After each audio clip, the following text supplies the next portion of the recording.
Video को like करके आगे शेयर ज़रूर कर देना। अपने दीन को जो हक जानते हैं उसकी बहुत सारी वजूहात में से एक वजह यह भी है कि अल्हम्दुलिल्लाह हमारे मसलक में गौसो ख्वाजा जैसे वली मौजूद हैं।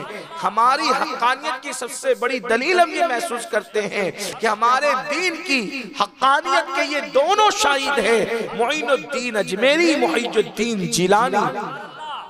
तो सरकार गरीब नवाज क्यों है, इस पर आज हम गुफ्तगू करेंगे। मेरे प्यारे आका सल्लल्लाहु अलैहि वसल्लम के प्यारे दीवानों, याद रखना गरीब नवाज का मतलब ये होता है गरीबों को नवाजने वाला, गरीबों को नवाजने वाला, गरीबों को देने वाला। तो गरीब नवाज का एक मतलब मेरी निगाह में ये भी है, चूंकि गरीब अजनबी को भी कहते हैं। गरीब का मतलब अजनबी भी होता है। जैसे कि डॉक्टर इकबाल के शेर के अंदर ये बात आई है, वो कहते हैं कि गुर्बत में हो अगर हम, रहता है दिल वतन में।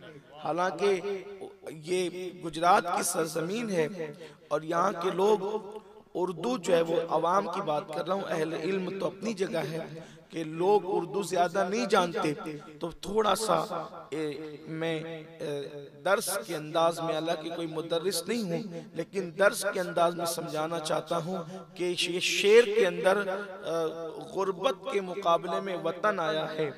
तो वतन जो है वो आपस के लोग, हम वतन आपस के लोग, प्यार मोहब्बत, जहाँ इंसान पैदा होता है, जहाँ इंसान रहता है, जहाँ इंसान पलता बढ़ता है, तो वो वतन कहलाता है।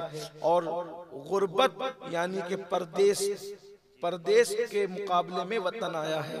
तो अजनबियों को, परदेशियों को भी गरीब कहते हैं। इसी तरीके से इमाम अहले सुन्नत ने भी कहा है, सुबह वतन पे शाम गरीबा को दू शरफ।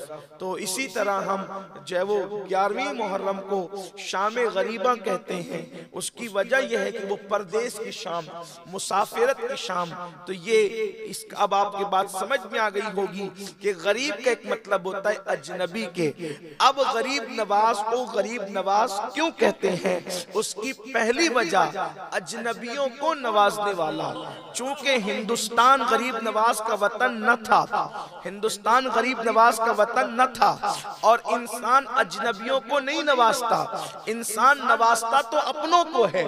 इंसान के पास अगर थोड़ी सी खजूरें भी दे दी जाए या शिरनी भी दे दी जाए तो तकसीम करने वाला अपनों को देखकर तकसीम करता है, मुस्कुरा मुस्कुरा कर तकसीम करता है।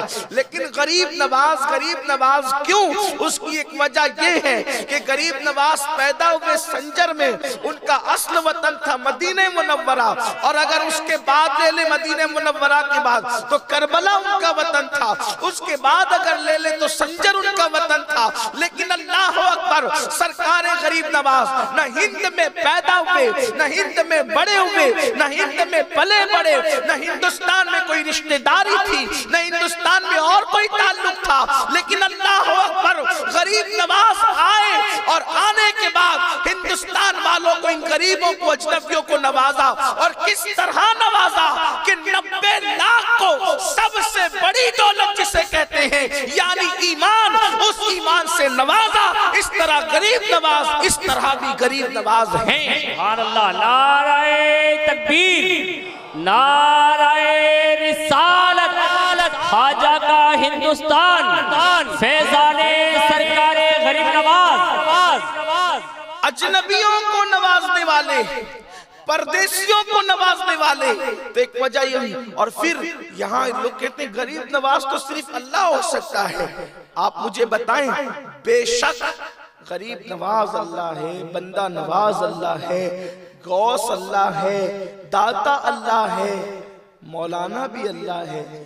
लेकिन अगर आपको ये तकलीफ है कि हम गरीब नवाज अल्लाह को कह के मुशरिक होते हैं, या दाता अल्लाह को कह के मुशरिक होते हैं, या गौस अल्लाह को कह के मुशरिक होते हैं, तो या माज़ अल्लाह जो है वो आप ये बात लाते हैं कि आपने दाता अल्लाह है, बंदे को कहा मुशरिक हो गया, अल्लाह जो है वो गौस है, बंदे को कहा मुशरिक हो गया। तो इसी तरह तो मौलाना भी अल्लाह है। अगर आपने बंदे को मौलाना कहा तो फिर आप भी मुशरिक हो गए, इसका मतलब कोई बचा ही नहीं। तो जो मौलाना की तावील आप करते हैं वहीं पर गौस और दाता की तावील हमारे लिए भी कर लिया करें, वरना आप तो शिर्क का फतवा अगर लगाते रहेंगे तो शिर्क से दुनिया का कोई इंसान नहीं बच सकेगा, ना आप मोमिन रह सकेंगे ना और कोई मोमिन रह सकेगा। तो मेरे प्यारे आका सल्लल्लाहु अलैहि वसल्लम के दीवानों, ऐसा नहीं है।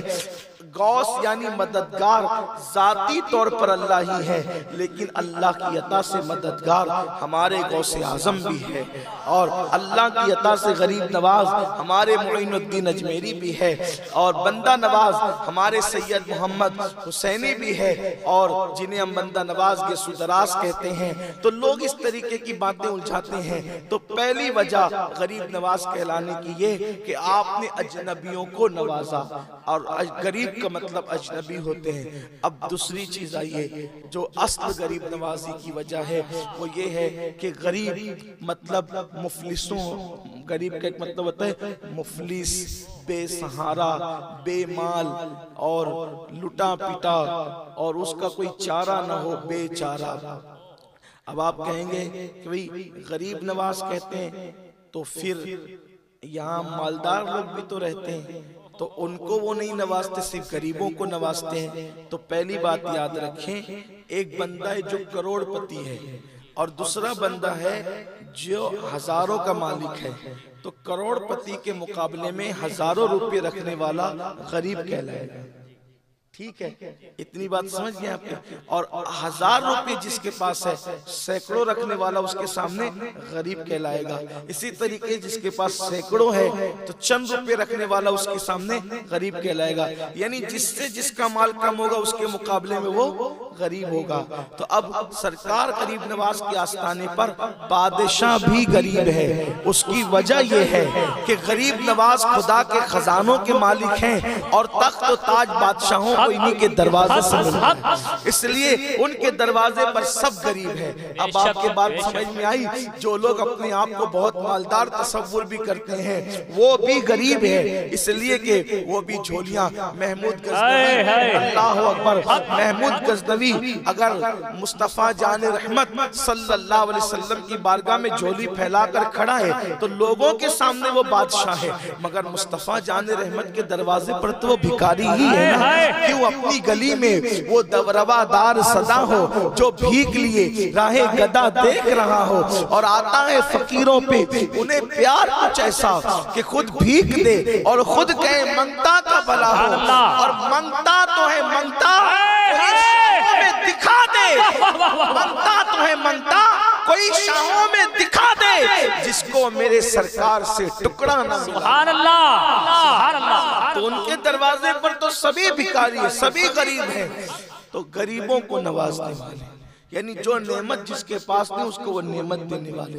और हुजूर गरीब नवाज की शान ये है वो बचपन से गरीब नवाज, अल्लाह अल्लाह अल्लाह। और आगे बढ़ के कह दूं, बचपन से नहीं, खानदानी गरीब नवाज।